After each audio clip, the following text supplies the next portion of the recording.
Jayi Dewi. Kenda saking sawetawis. Wonten menapa Kakang? Menapa Jayi Dewi boten ngraosaken sayang lan nungkraing salira? Boten Kakang, kula daya-daya badhe pinanggih. Kelawan sinuwun Prabu pagunati monggo Kakang. Iye, mangken piye? Jayi Dewi. Sinambi ngusadani jampining saya kula badhe ngaturaken gimbolane manah. Kawingan Jayi Dewi. Sabangunipun kula menika tinitah wonten ing Madyapada.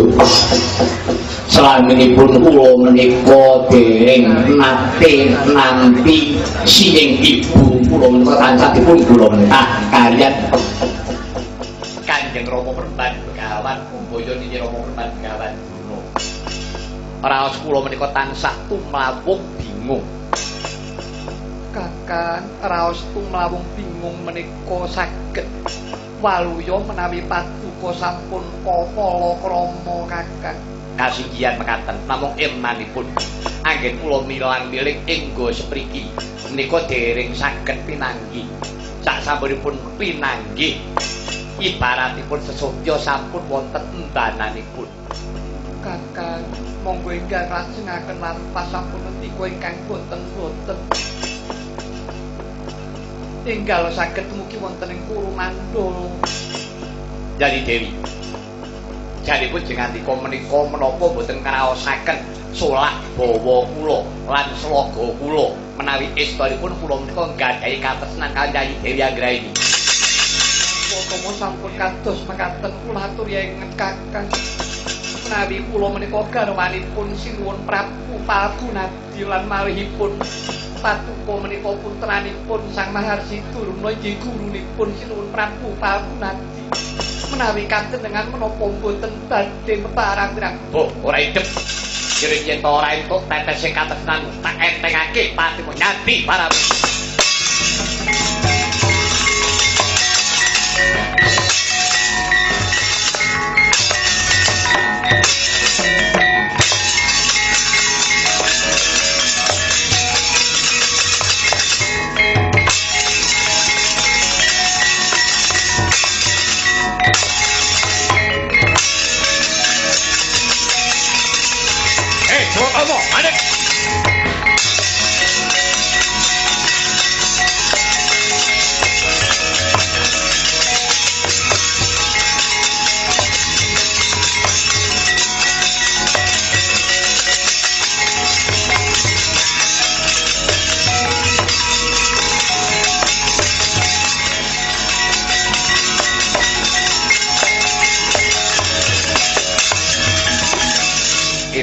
Lanat Swatama wong kang kaya kowe ping raja ngati doyong ngatasi kowe iki anake pendhita rinuwe pendhita punjul arep ngrusak pagrayu apa ora melek mripatmu yen to Dewi Anggraini kuwi garwane Sinuwun Prabu Pagunadi waspadana sapa aku Patih Krida Manggala aku patihe Prabu Pagunadi ayo manuta tak bondo tangan tak brangus raimu ngenteni pengadilan negara Parenggeluk Krida Manggala timbang kowe dadi klinik ngalang-alangi gegayuhanku manwak tugel gurumu parat bareng mati aku juti.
ngrat gelag-gelag bawana suketane kuwi manut maning dadi lanang Aswatama. Kowe namakake pusaka wis sanggahake. Dadaku ya nganti utahku dira kaya mengkene. Aku gelem mati yen to wis tumeka ngersane Sinuwun Prabu. Palgunadi duh Sinuwun ngaturaken pejagesang kula Sinuwun.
Ridulaku karo Patih Krida Manggala ora ono ya ming arep modal ana tengah dalan. Sida kirang ngalacak nyandi payune Sanggraini. Yo arep dikaya apa wong wadon kruyuk kabutan pinjung mlebu nyang lakane naga. Tetep akeh tak goleki kuwi.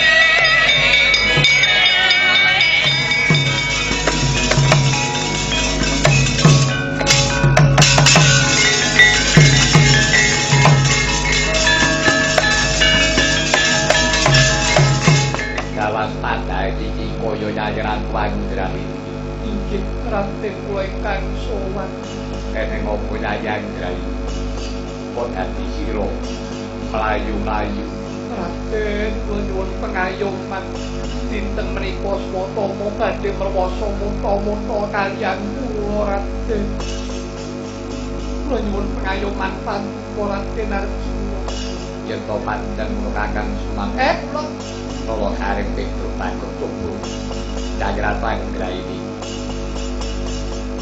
aturana semikir sawetara kaperkoran Swatama iki mung tak purnani.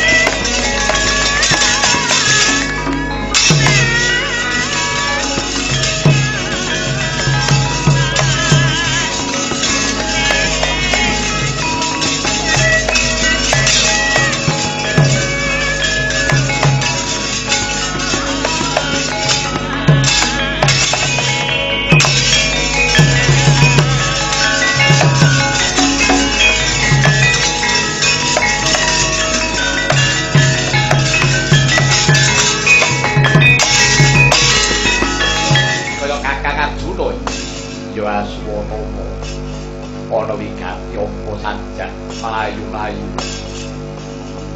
kowe weruh buronku ora ana kindang jangan sing liwat mono ngarep tututan kali kewan Anggraini ana wigati apa Anggraini dina iki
tanalan Janaka kang kaya ngalang-alangi karepmu. Yo, nek yen aku kalah karo kowe, dandang muni kuntul, kuntul muni dandang. Arjuna Apa yayang ngrai? ingkang kula patosaken lawing ngantos swatama menika mangke nglancipi ngating andapa. Yo kabeh ora dadi ngopo malah ayo dina iki. Aku dhewe sing bakal nyowanake Yayi Dene ngersane Kang Rapa Yayi Prabu Pagunati. Raden kangge ngawekani prayogi kula sepados pun dherekaken kuna kawan kemawon Ora jadi sing tak sumelangake. Yen to nganti iki mengko swatama bakal gawe bilai maneh. Wis ayo aja sumelang ngrasane atimu Yayi.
Nata Panggelung Prabu Pagunati.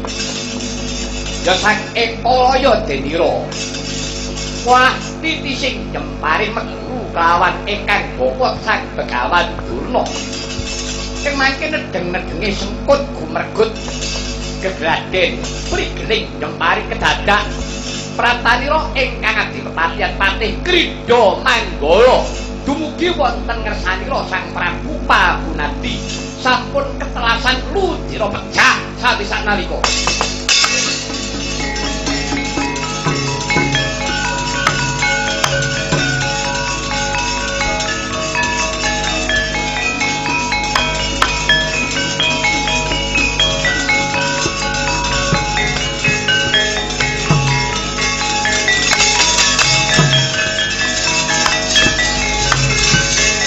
Kakek Patih, ana napa Kakek Patih?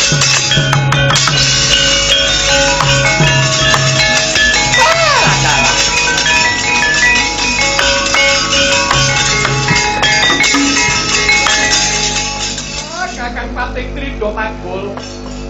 Keneng apa Kakang kowe tak utus supaya boyong Nyai Ratu? Anggraini, lah kok malah kepara kowe bali. Nganti kowe kentekan daya merga kowe kasatan udira Kakang kowe keneng apa?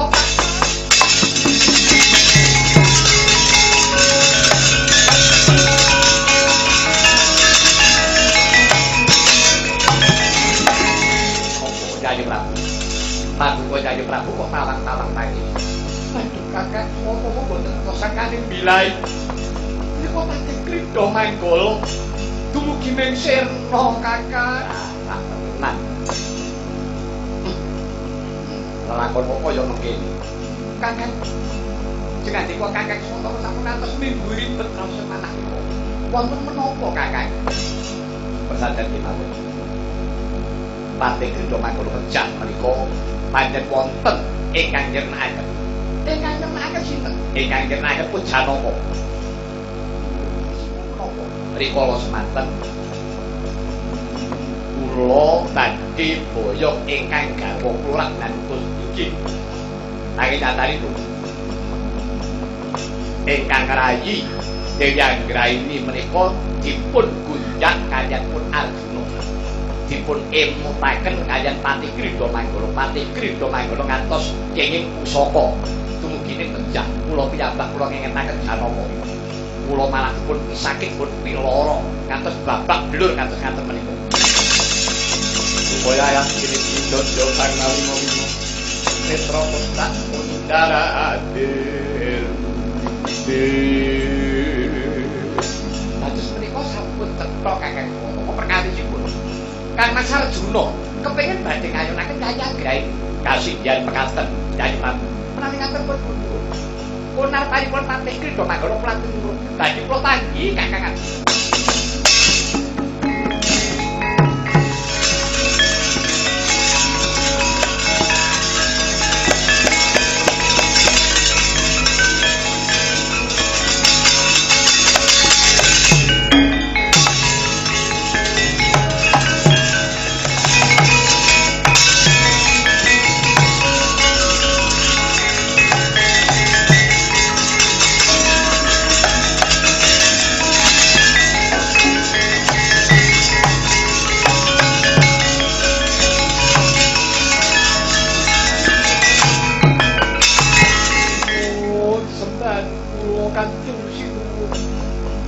Kanjeng Sinuntar Tampu nampi waturipun Aswatama Yayi Anggraini pun Kakang Mas ngerti udrane lelakon iki. Kang Mas Arjuna Yayi Prabu Palgunadiyapa Yayi. Apa bener yen to Kang Mas Arjuna kowe kepengin bakal ngayunake garwaku Yayi Anggraini? Ya pancen kepara nyata. Aku kepengin ngayunake garwaku Anggraini. Sinuwun paduka sinuwun sampun ngantos daraturipun Aswatama. Aswatama menika sedaya kita tutuk sumring kalepatan.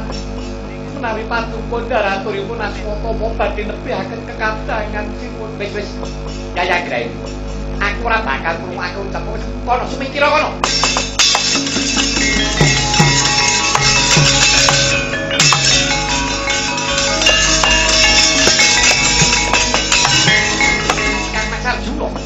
Apa Yayi Prabu? Yen to pancen Kang Mas Arjuna kersakake kowe bakal kepengin mempanggahi. Tak ulungake Kakang. Tak ulungake rila legawa lair pusing ate saru dirulu padha-padha putra siswa saka lima. Siswane Rama Perbangawan Durna yen to aku karo padha rebutan putri. Saru dirulu Allah pocapane Kakang. Tak aturake tampanono Yayi Anggraini. Prabu Palgunadi. Apa Kakang? Yo. Yen to pancen kowe ngurungake Anggraini tak tampa nanging kudu ditebus kanthi kaprawirane ngajuli. Dadi cucuk lawan pupukane. Banjur kersane Kakang Arjuna. Dina iki dhisik kowe digdaya. Oh, ngono yo Kakang. Iki sing kok kersane aku ora njalari. Yen pancen ngono ayo dina iki. Tak coba kaya apa kadek dayan. Ayo kaya apa grendan.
Napa Gus?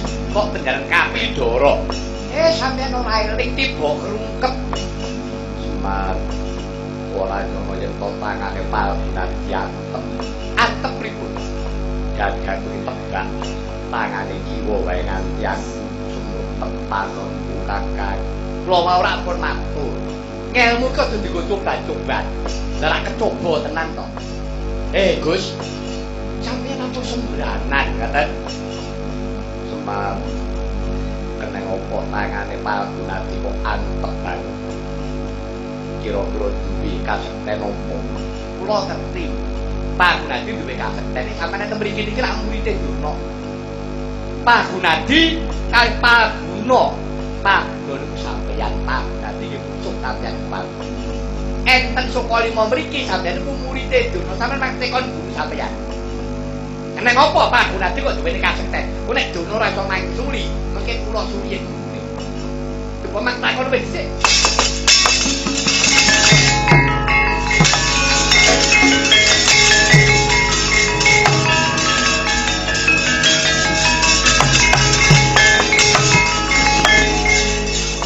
Iki kaya si Arjuna.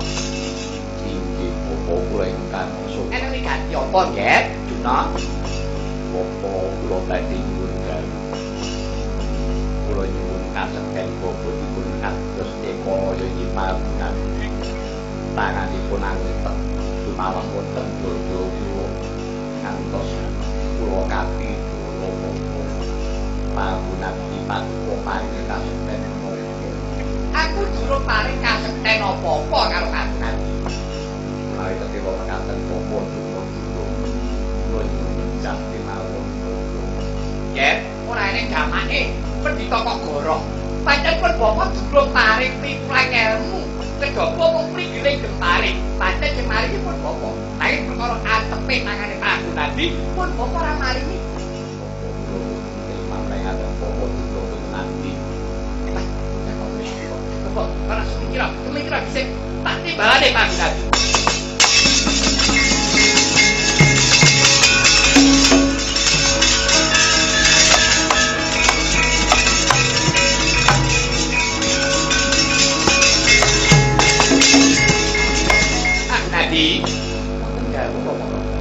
Apa bener kowe mau tak lahir kawan kakakku Arjuna?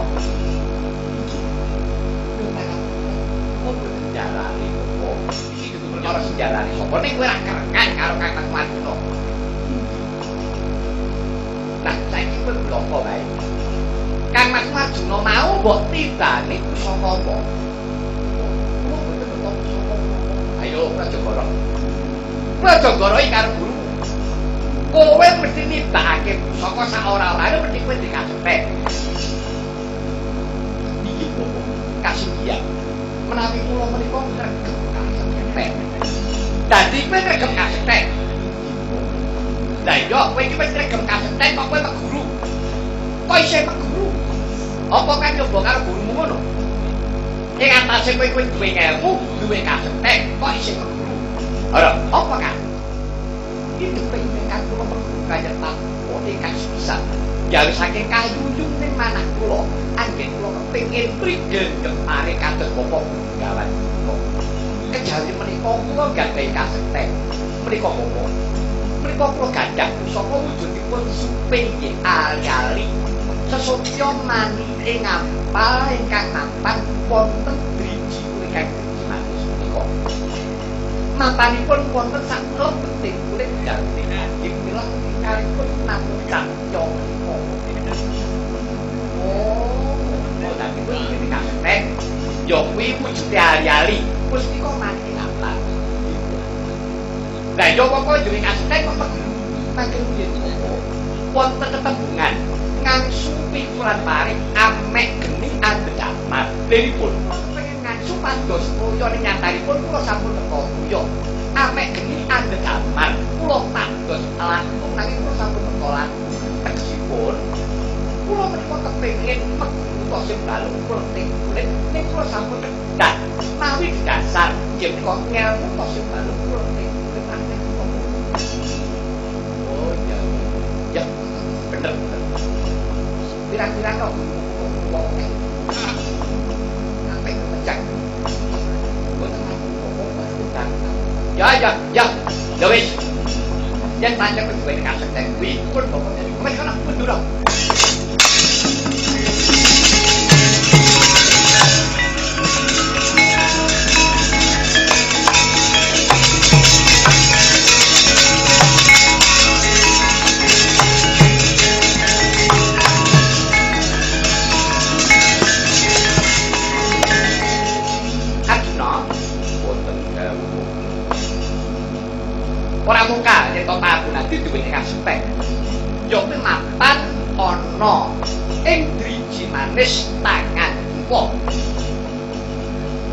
kuwi dumune kajaran. Iki yo pengapesan. Kendahipun kados mengkene. Saiki Pak Gunadi tantangen disik-disikan Jepare. Nalare wong Jepare kuwi sing dienggo nyekel Gedhewa pitakan ipo. Lah, mengko yen wis mengkono sawangen endi drijine sing ana cahyane? Lah ya kuwi papan mesti papan ning kono.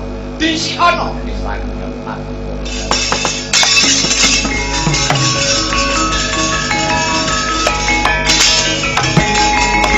Mangkat andro trus-trusu barindu digunting Pagunan apa kakang ojo kira-kira itu kita katakan topake berkumpul tomo kakang ojo kakang pun pangapulo kakang apa tuh dukane romo perbangawan dunah rumangsa lumput aku tak terima kalah wis kakang itu pesemene nek ngene padha bondo yuga mudak cedok ake pas bulan natas tali katos nang lancing yen ora gelem tutake itu jalan banjur kesane kakang gunung ayo saiki sisi-sisian lepasake mari yen kok pancen prigel kuwi aku sing pancen prigel wis kakang kakang Arjuna iki bola-bali kersamu lho kakang dudu karku ora usah kaget tangan ayo dicoba kaya ya ayo jere iki ndi sing cepet kowe dhisik kakang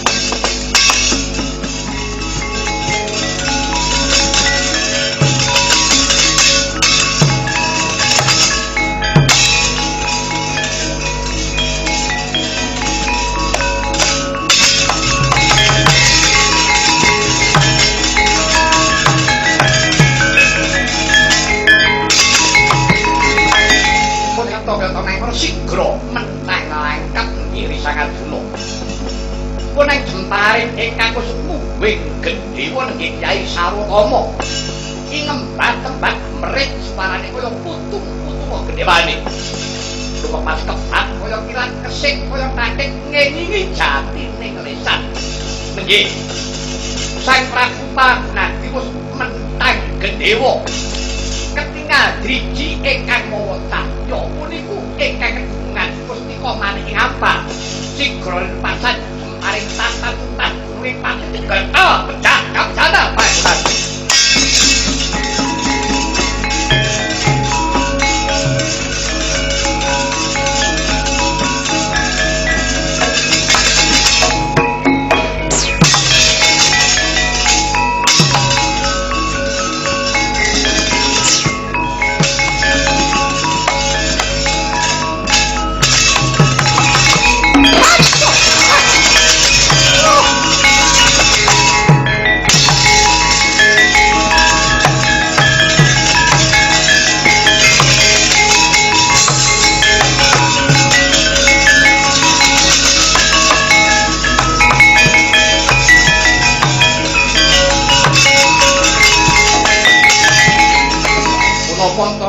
ingsun kala warung kula sampun matur dene menapa dene patuko sinuwun tedharatur kula kemaripun patuko sinuwun Prabu Pagunadi ngantos kula kematian ing palanggan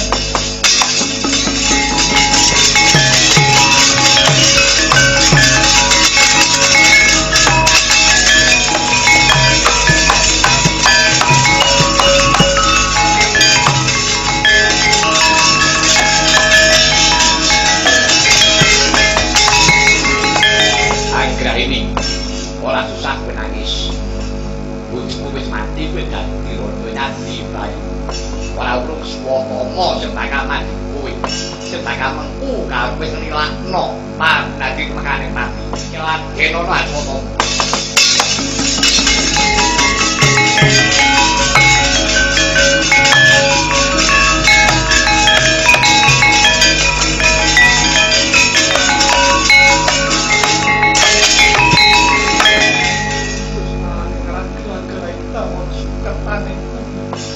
Aswatama ora ngono jebul ora gak lakon tiyang lakuane jalmu manungsa pesasat kewan ngeculantah. Oh, ora idep. Wong tresna wiwuta. Nyatane aku tresna karo kowe karo apa nyatane anggraini dene iki wis dadi rondo bojoku mati ora kowe dadi karo aku. Timbang dadi bojoku luwih penting. Aku sungkem sari aku bakal derekake Sinun Prabu Pakunan. Kok anggraini.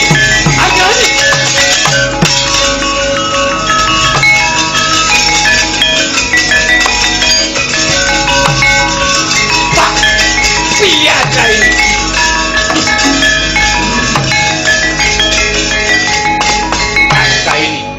Imanmu ora kenek piye anggraini? Iman ayumu.